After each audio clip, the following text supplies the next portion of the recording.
तुम्हारे निर्वेद का, वैराग्य का हेतु क्या है? तो उत्तर दे रहे हैं, ब्रजिनाभितप्तः निर्विण्ण धीरः मुह ब्रजिनाभतप्तः। हम निर्विण्ण धीर हैं। बहुत ऊंची बात है, निर्विण्ण धीर।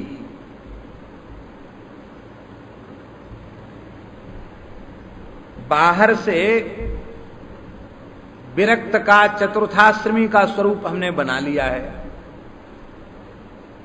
और भीतर से हम निर्विण्ण भी नहीं हैं,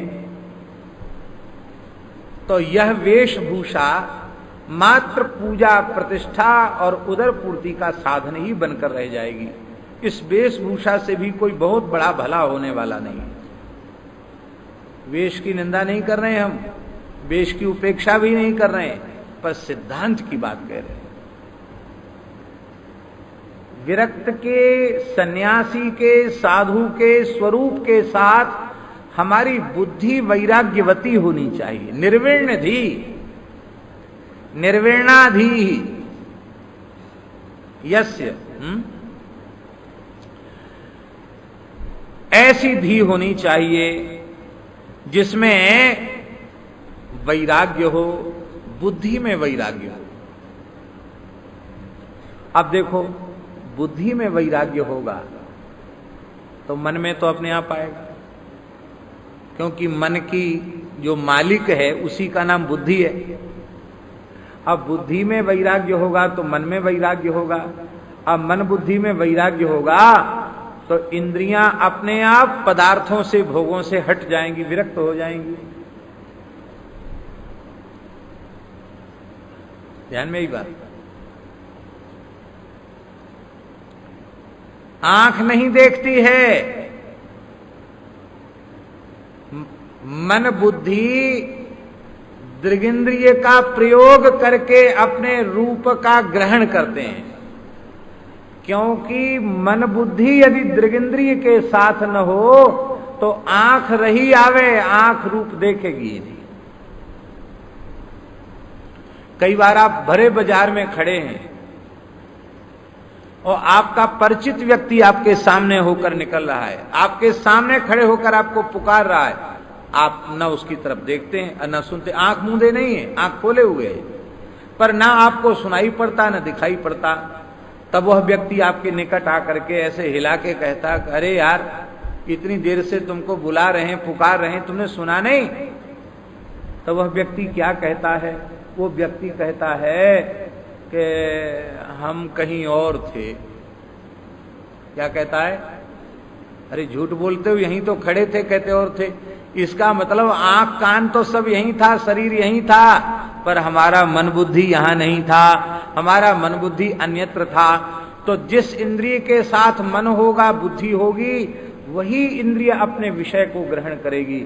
जिस इंद्रिय के साथ मन बुद्धि नहीं होगा, वह इंद्रिय अपने विषय की ओर प्रवृत्ति ही नहीं होगी। इसलिए बड़ी ऊंची बात है, मन में वैराग्य होगा तो फिर इंद्रियों को विषय की ओर से हटाना नहीं पड़ेगा, हट ही जाएंगी अपने आप।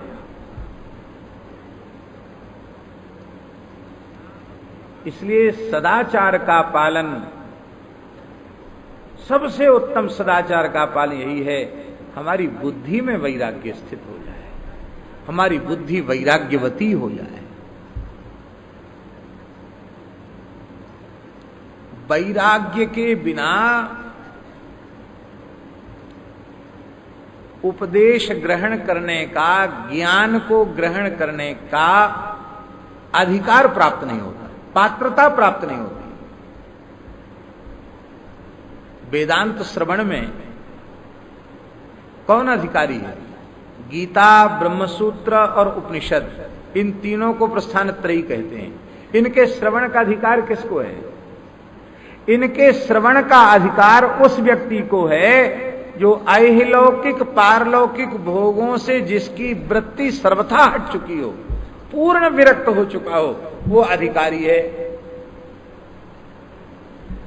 भले ही आप बंबई वालों को वेदांत सुनाएंगे, दिल्ली वालों को वेदांत सुनाएंगे और अच्छी उनकी मेधा बुद्धि होगी तो हो सकता उपनिषद के कुछ मंत्र भी याद हो जाएं, ब्रह्म सूत्र के कुछ सूत्र भी कंठस्थ हो जाएं, हो सकता गीता के भी कुछ श्लोक कंठस्थ हो या पूरी ही कंठस्थ हो जाए, लेकिन उस प्रस्थानत्रयी के बोध से उनके दुख की निवृत्ति होने वाली नहीं है, उनके अज्ञान की निवृत्ति होने वाली नहीं है, उनकी वासना वासित बुद्धि शुद्ध होने वाली नहीं है, क्योंकि उन्हें अधिकार ही नहीं है उस ज्ञान की प्राप्ति का। इसीलिए जिसको ब्रह्म विद्या चाहिए थी वो गया, तो बोले जाओ 100 वर्ष तक तपस्या करो, ब्रह्मचर्य का पालन करो और तब आना, तब हम तुमको ब्रह्म विद्या का उपदेश देंगे। यदि ऐसा न होता तो ये साधन का निर्देश क्यों किया जाता?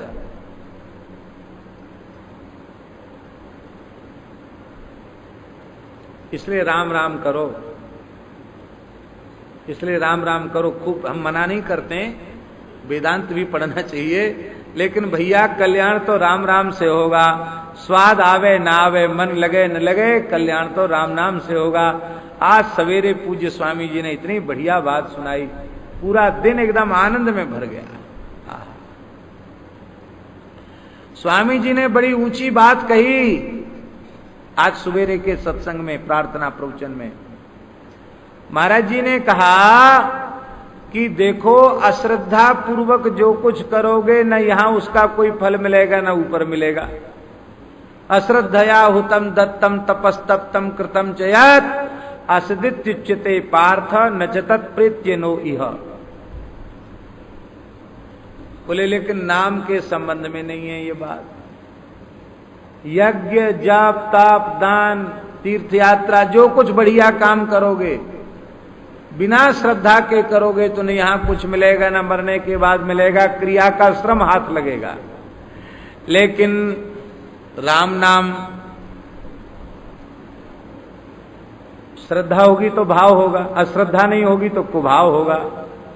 तो भाए कुभाए अनक आलसू, नाम जपत मंगल दिशि दसहूं।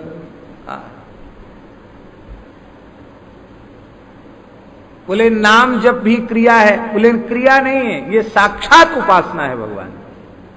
नाम साक्षात उपासना है। नाम महानिधि मंत्र, नाम महानिधि मंत्र। नाम सबसे बड़ी निधि है, खजाना है। नाम महानिधि मंत्र, नाम ही सेवा पूजा। जप तप तीरथ नाम, नाम बिन और न दूजा। नाम प्रीति नाम वैर, नाम कह नामी बोले।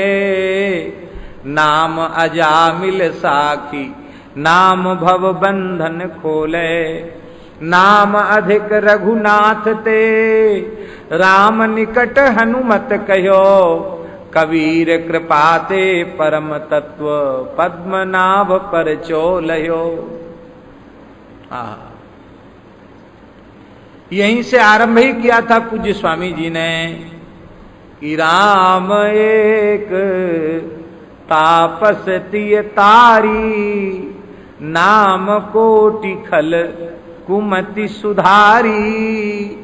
चहु जुग चहु श्रुति नाम प्रभावु, कलि विशेष नहीं आन उपाऊ। हमारे एक ब्रह्मचारी जी बड़े प्रेमी हैं, कुड़िया बाबा आश्रम में विराजते थे वृंदावन, और परम श्रद्धेय स्वामी श्री अखंडानंद सरस्वती जी से वो पंचदशी पढ़ रहे थे। स्वामी जी जैसे समर्थ महापुरुष हों, क्या कहना। उन्हीं की सामर्थ्य थी कि बंबई के लोगों को वो वेदांत ऐसे सुनाते थे कि लोग वहां बैठकर सुनते थे। तो महाराज जी वो ब्रह्मचारी जी बड़े भोले, कुछ समय तक हमारे साथ भी वो विद्यालय में पढ़े। उन्होंने एक अनुभूति सुनाई। बोले हमको बड़ी जोर का बुखार आया। बुखार आया तो चिकित्सा हुई, ठीक हो गए। तो हमारे मन में बुखार के समय आया कि अब तक तो हमको खूब बढ़िया से समझ में आ रहा था कि मैं देह नहीं आत्मा हूं, लेकिन अब जैसी बुखार आया कि सब ज्ञान कहाँ चला गया। अब तो हाहाकार मच रही है, हड्डियों में हड्डी हड्डी नस नस दर्द कर रही है, जाड़ा लग रहा है, वो सब ज्ञान ध्यान पता नहीं कहाँ चल गया, पूरा ध्यान ही देह पर केंद्रित हो गया। तो खैर ठीक हो गए। तो स्वामी जी के पास जब पुनः पाठ शुरू हुआ तो उन्होंने स्वामी जी से कहा कि महाराज जी एक जिज्ञासा है। कहो ब्रह्मचारी क्या बात है? बोले जब तक आप पढ़ा रहे थे और हम सुन रहे थे तब तक तो खूब अच्छा लगता था कि मैं देह नहीं आत्मा हूं, पर जब बुखार आया तब ये ज्ञान कहाँ चला गया? तो भोलेपन से उन्होंने पूछा। तो स्वामी जी बहुत जोर से हंसे और स्वामी जी बोले, पूज्य स्वामी श्री अखंडानंद सरस्वती जी का उत्तर। उन्होंने कहा स्वामी जी शास्त्र रक्षा के लिए, सिद्धांत रक्षा के लिए वेदांत पढ़ो, कलयुग है, कल्याण तो राम राम करने से होगा। क्या कहा? कल्याण तो राम राम करने से होगा। ये किसने कहा? पूज्य स्वामी श्री अखंडानंद सरस्वती जी महाराज ने कहा। बोलो भक्तवत्सल भाई, सच्ची बात तो सबको कबूल करनी पड़ती है, कबूल करनी चाहिए।